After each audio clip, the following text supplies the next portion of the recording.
92.3 Nigeria Info.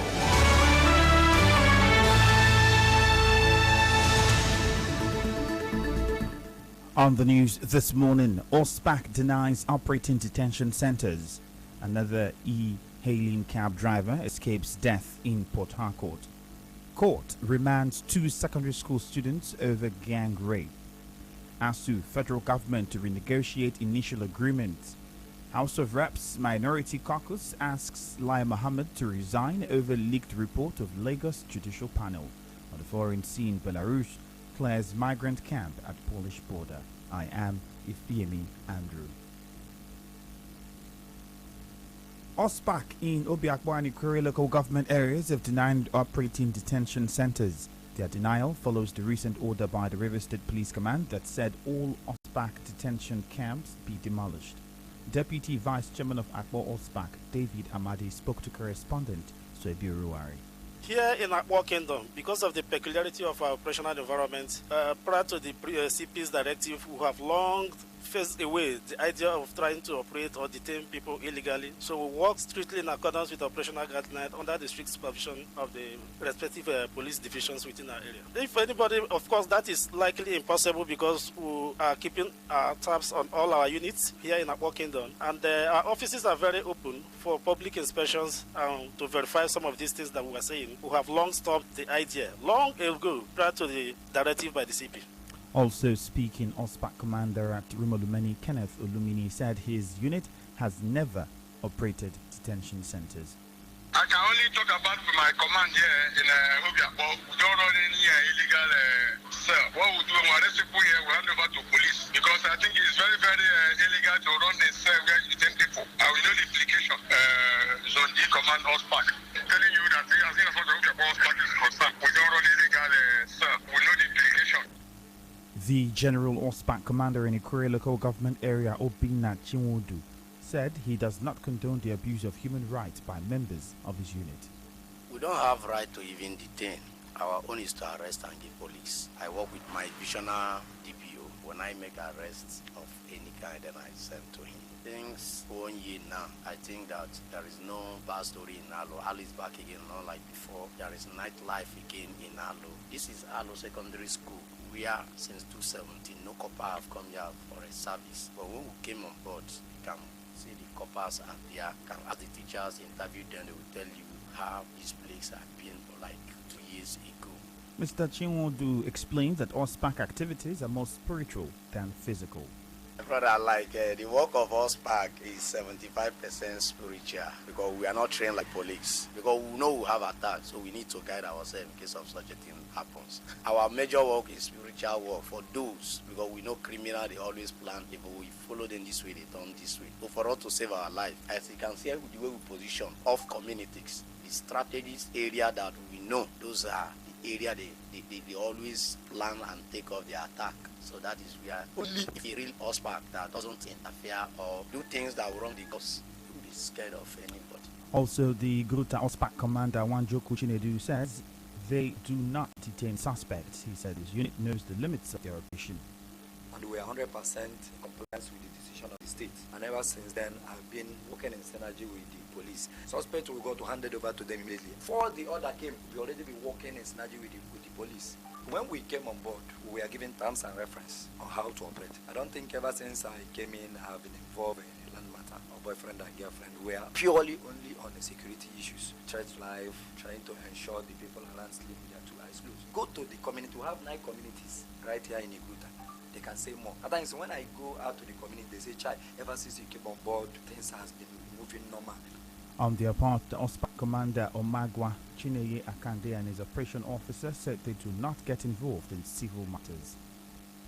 Our own OSPAC will work with government. Anyone had us, I'll meet DPU. Give me advice, tell me 1 or 2 things, how to follow matters. If I get, I give either Popata or ISO division or Magwa division or IGP. Even my boy work for the face of Magwa division have any detention camp here. As he came here and I told you everywhere. That here, take us surprising. Enter here. We go and show you around, we don't show you around everywhere. So I won't be any person we fuck up. Even our people here, OSPAC gang fuck up with it. Some hours. Our work we say now stealing, raping and courtesan. The Deputy Commander of Emoha Vigilante Service Security Emovis, Emeka Wari, has urged residents in the area to report anyone operating detention cells in the community. We are not running any illegal detention. Whoever, who don't want to join the MOV and who said his name is Ospak or running Ospak this in Emoa local government should be apprehended. Whichever community in Emoa local government that they see any illegal detention, it's either you report to the police or you report to the MOV security. Everything about us right now, if we arrest, we submit to the police. Everything we do right now is in between we and the police, the DSS, the Civil Defense and Nigerian Army. A resident in Alu Moike has commended OSPAC in the area for contributing to the return of academic activities in Alu Secondary School. Because since OSPA came, life has come back as normal before. Because before, security eluded us due to the unrestfulness of the children. So since they came, they've been helping us, helping the school, the staff, and everyone here, including visitors and villagers. They've been helping us to maintain security, peace and security in our ramification. That is why I can see the population of the student has increased. Before, we were finding it difficult, and the parents were finding it difficult to come here to admit their children here. But as of now, because of the relative peace, so there's absolute security, and the admission has improved. Every academic activities has improved. Our correspondent visited OSPAC in Choba, Ogbogoro, Rumokwarali, Rumolumeni, Omoike in Alu, Omagwa, and in Gruta. And none of the buildings are situated in the bush. Another e-hailing cab driver has recounted how he was nearly strangled with a rope by three men who ordered his ride around Rumola in Port Harcourt. The driver, who still has the rope marks on his neck, told our correspondent how he survived the attack on Tuesday and caught one of his attackers. Give me 1,000. I don't have change. I told them, they asked me to give them the change. I said, okay, let me transfer 400 naira to the account, which they accepted. My car was already on drive, so when he offed the car, he couldn't bring out the keys. I was struggling with him. The one sitting directly at my back used a condom rope to drag my neck towards the seat. The other guy at the back was stabbing me pen on my body. So when they saw that they couldn't overpower me, the one at the front and the other one at the back, they were already taking the money on my pigeonhole. They came down and came towards the driver's side to suppress me. So that was when I had the space to put my hand through the rope. So they ran away and I caught one of them. So the one I caught, I was with him there till some security agencies came around and assisted me. The driver, however, expressed concern for the safety of e-cab drivers in Port Harcourt. The both app should improve by the way they verify the drivers should also be the way they verify the clients. Like you get to the both app has our BVN, which is linked to our bank, and it's the slightest way to get to any driver that defaults. So I think it should be the same way to the clients, and also the clients also see the picture of the driver that's coming to pick them up. So should the drivers also see the picture of the clients that are coming to pick up. The suspect he caught is now in police custody. It is not the first of such attacks in the city. In June, an e-hailing cab driver was left unconscious inside the River State University by his customers who had tried to strangle him with a rope. They later snatched his car. Meanwhile, a transport company owner, Amayefula Ezeke, is calling for proper profiling of customers of e-hailing services to curb attacks on e-cab drivers. So before you sign up on most of these apps, you needed to put your details like your BVN, your IC, normally the other companies called IC and all of that stuff. I mean, we are coming up to that. If that is done, so everybody will be mandated to put some of those details. So you will not be able to book a ride without the company identifying you. One of the sensitive situations is that when you now begin to ask people to put in their details, some people will not be taking it personal. So most of these ride-hailing companies will try not to offend or ask too many questions from the users. So that's, I mean, as a country, if we can sort that out, that would be awesome. Moving on, Chief Magistrate Court in Port Harcourt has remanded two male students of Okboro Secondary School for allegedly gang raping a teenage female student. The two students, Chukudi Daniel and Confidence Barabe, both 14 years old, were arraigned in court on charges bordering on defilement. They were said to have committed the offense in their school on October 27. When the charge was read in court, the two accused persons pleaded not guilty. However, counsel to both students, Chinedu Nda, orally applied for their bail. Chief Magistrate Rita Oguguo asked the two students to be kept in a remand home in Port Harcourt and adjourned the case to December 7 for ruling on the bail application. Correspondent Severo Wire reports that a member of PIDA River State Branch, Amy Jim George, promised to follow up the case to ensure that justice is served to all parties. A gang rape of a girl, we followed it up and make sure that it was charged to the court, and today, and then the court have reserved ruling for the 7th of December. They are all students, children below 18, students of around Okboro, Azis. We will follow it up. We'll make sure that justice is served on all the children. Remember, I told you that all of them are children in this, so our protection is for all of them. We will make sure that justice is served in the matter. The bad smell from a dump site at the entrance of Community Primary and Secondary School of Bogoro Obiakwa local government area is affecting academic activities there. Our correspondent understands that the dump site has been there for 2 weeks despite efforts by the school to draw the attention of authorities to it. It's not clear why residents of the area choose to dump their refuse in front of the school. It's the only public school in Bogoro and has overgrown grasses and a flooded field. ASU has agreed to renegotiate its initial agreement with the federal government on the revitalization of universities. The agreement was reached at a meeting with the Speaker of the House of Representatives, Ifiemi at the National Assembly yesterday. The renegotiation process is expected to begin in 1 week after Minister of State for Education, Chukwuemeka Nwajuba, said the 1.3 trillion naira currently being demanded is unrealistic. Minister of Finance Zainab Ahmed, however, assured that the earned allowances and the salary shortfall issues would be addressed within 1 week. The meeting came after ASU threatened strike over unpaid benefits and the release of 30 billion naira as part of the first tranche of Universities Revitalization Fund. Railway workers have shut down train station in Port Harcourt. Our correspondent who visited the station reports that the gates to the entrance is locked. This follows the 3 days warning strike issued by the National Union of Railway Workers, NUR, and Senior Staff Association of Railway Port Harcourt Depot Station. Spokesman of the Senior Staff Association, Samuel Adoyebi, spoke to correspondent Swebi Oruwari.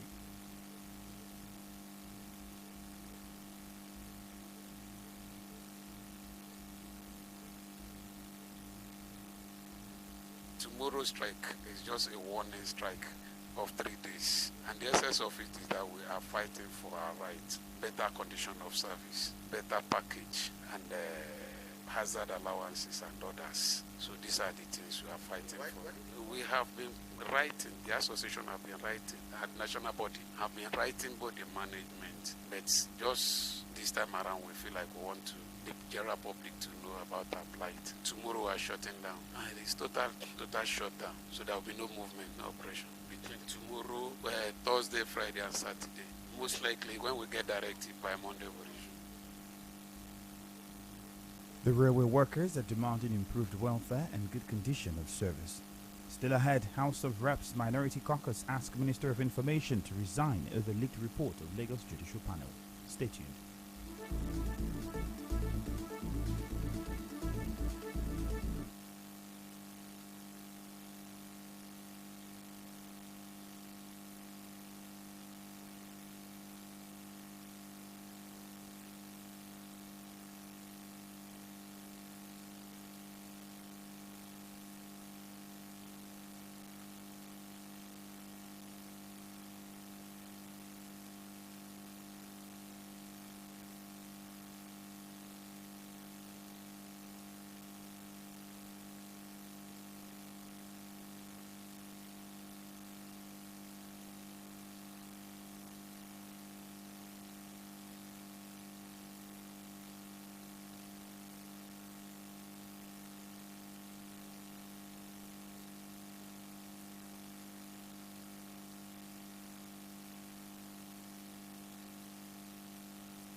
The minority caucus in the House of Representatives has asked the Minister of Information, Lai Mohammed, to resign or be sacked by President Muhammadu Buhari. This follows the leaked report of the Lagos State Judicial Panel of Inquiry that said 9 persons were killed at the Lekki toll gate during the NSAS protest last year. Recall that Lai Mohammed had said no one was killed during that protest, but relying on the report, the caucus said Mohammed lied, and that other officials of the government have many questions to answer. Meanwhile, President Muhammadu Buhari says the federal government will allow other state governments that set up panels to probe police brutality to submit their own reports before making any pronouncements. The president spoke yesterday at State House in Abuja while receiving the U.S. Secretary of State, Antony Blinken. Today is World Toilet Day, and some residents of Port Harcourt said the state of public toilets is worrisome. Some of them tells our correspondent that they get irritated when trying to use the toilets because of its messy state, even after paying for the service. They, however, urged authorities that are in charge of maintaining toilets in the states to always ensure that it is clean for public use.